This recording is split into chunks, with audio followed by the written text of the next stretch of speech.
Ever since it was released on November 18th of 2022, Pokémon Scarlet Violet have become well known for having one of the longest speedruns of the entire franchise. Requiring the mastery of movement, the perfection of Pokémon battles, and an ungodly amount of mashing, it's still one of these speedrunners have been able to do crazy things.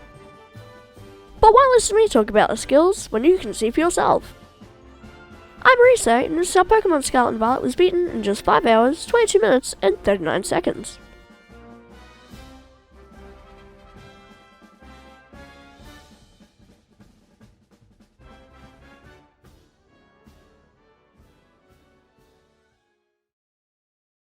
Oh, and this run is by Carolio, so go check them out using the link in the description. Also, only 2% of you are actually subscribed, so hit the button and the bell as hard as you can. It really helps out the channel and lets me know what games you want to see in the future. Opening the Scarlet version of the game, Carolio starts a clock upon customizing his own character, and we're immediately off to the races. Within the span of a few seconds, he changes settings to avoid cutscenes and long conversations, before going downstairs, speaking to Mum and Clavell, grabbing his bag, and walking out the door. Meeting the Paldean starters on his doorstep, Carolio walks through Capu Poco, meeting rival Nemona, choosing Quaking, and landing on the beach. Taking out Sprigatito in 2 turns, he returns to solid ground and is given Pokeballs and potions, enough to catch a Lechonk and continue to run by finding Caradon passed out nearby. Feeding it a sandwich for some reason, Carolio ventures through this Houndour-infested cave, before vanquishing Arven Squovit with 3 embers and continuing towards Mesagoza. Depositing Fuecoco in the box, he speeds past Nemona by winding out instead of battling, before re-getting the help of the Firestarter, defeating 2 Team Stargrunts, getting the Terror Orb, and meeting Penny. Thanks to the increased tech speed, Carolio goes through their entire schooling in around 10 minutes, letting him unlock all 3 main missions, ride the box legendary, and finally start the game. Flying back to Mesagoza, he immediately catches this level 17 Flamigo, getting it to level 25 and using it to wipe out Klawf the Stony Cliff Titan with 2 low kicks and a wing attack. From here, Arven makes a sandwich with this herb that allows Caradon to sprint, which he uses to reach the Ice Gym and unlock his travel point before flying to Zapapico. There, he gets Fuecoco and Flamigo to level 19 and 56 respectively, teaching the latter acrobatics and using its low kick to take down Orthworm, the lurking Steel Titan.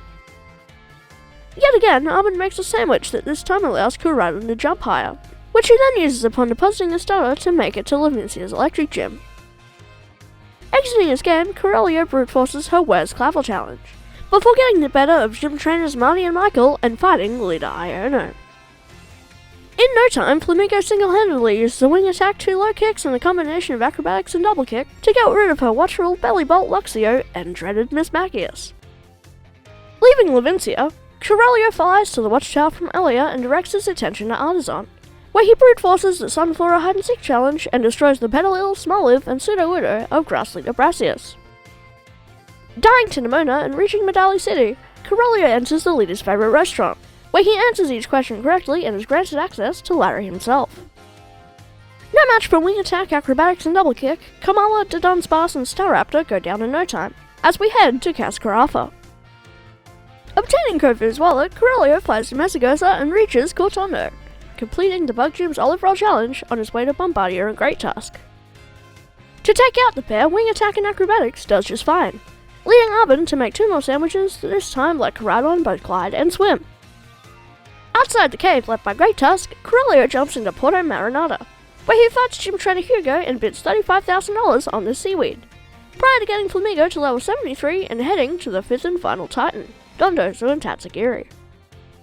Overcoming the false Dragon Titans with several wing attacks and acrobatics, Caradon can finally climb walls, allowing him to return to Cascarafa for the Water-type gym, where he defeats Veluza, Wugtrio, and Crabominable. Switching out for Crocodile and going back to Cortondo, Carolio uses the Fire-type moves of his starter to completely wipe leader Katy's team of Nimble, Tarantula, and Teddiursa.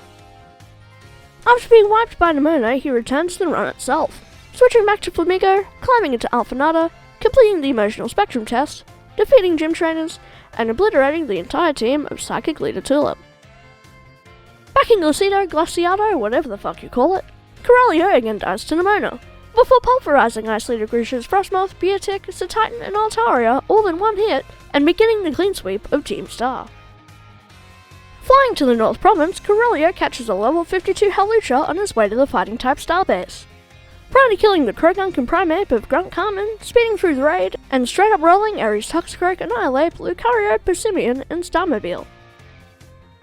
For the Poison, Fire, and Dark-type starbases, he does the same thing with the Gulpin, Shroodle, Houndour, and Murkrow, several grunts. The Skuntank, Muck, Revavroom, and Starmobile of Atticus, the Torkoal of Mela, and the Pawniard of Giancomo. Taking a break in his total eclipse of these bastards, Carolio moves on to the final gym of the league, which ends with him taking out Gym Trainer Tass, Lani, Moist Critical, and beating the Banette, Mimikyu, Houndstone, and Toxtricity of Leader Ryme. After this, he goes for the Fairy-type starbase, trouncing the Morgrem and Hatchroom of Grunt Harrington, and crashing the Azumarill, Wigglytuff, Dashmont, and Starmobile of Ortega to finish off the questline. Before moving on to the third act of the run, Carolio takes a quick detour outside of Naranja Academy, where he fights Clavell, Zoranguru, Abomasnow, Houndoom, Poltergeist, Amoonguss, and Quaquaval. Now in the endgame, Carolio deposits all of his Pokemon except for Flamigo, before entering the league, breezing through Rika's interview, and beginning his massacre of the Elite Four. In minutes, Flamingo wipes out Rika's Whiscash, Camerupt, Donphan, Dugtrio, and Clodsire, Puppy's Copperjaw, Corviknight, Magnezone, Bronzong, and Tinkaton, Larry's Tropius, Staraptor, Altaria, Oricorio, and Flamigo, and Hazel's Noivern, Dragalge, Flapple, Haxorus, and Baxcalibur. With all four trainers defeated, Carolio now moves on to Champion Geeta, who's a Sparthra, Gogoat, Kingambit, Velusa, Avalok, and Glamora are no match for a single pink bird.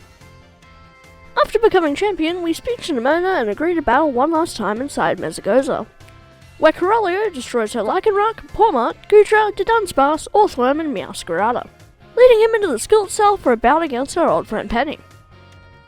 Taking out 6 of 7 evolutions, we're given a long-winded resolution to the entire Team Start saga, before clearing things up with Clavell and meeting Arven at the lighthouse from the game's introduction.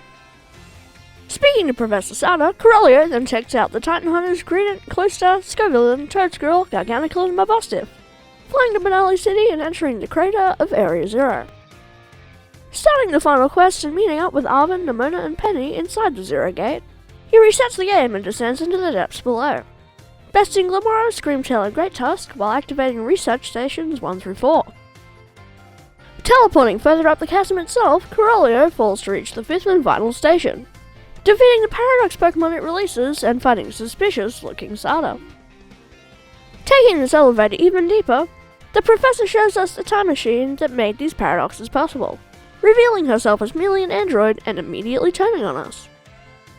Despite this, the robots Slitherwing, Screamtail, Fluttermane, Sandysharks, Broodbonnet, and Roaring Moon are no match for the feathered one, leaving Carolio with only one thing standing in his way: the Paradise Protection Protocol.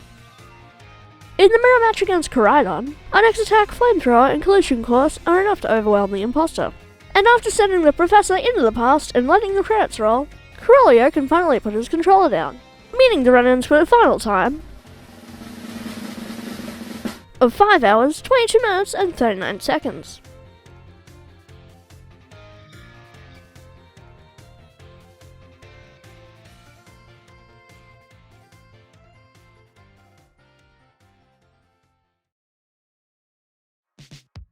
As with most speedruns today, the Pokémon Scarlet Violet 80% speedrun is one that requires a lot of skill.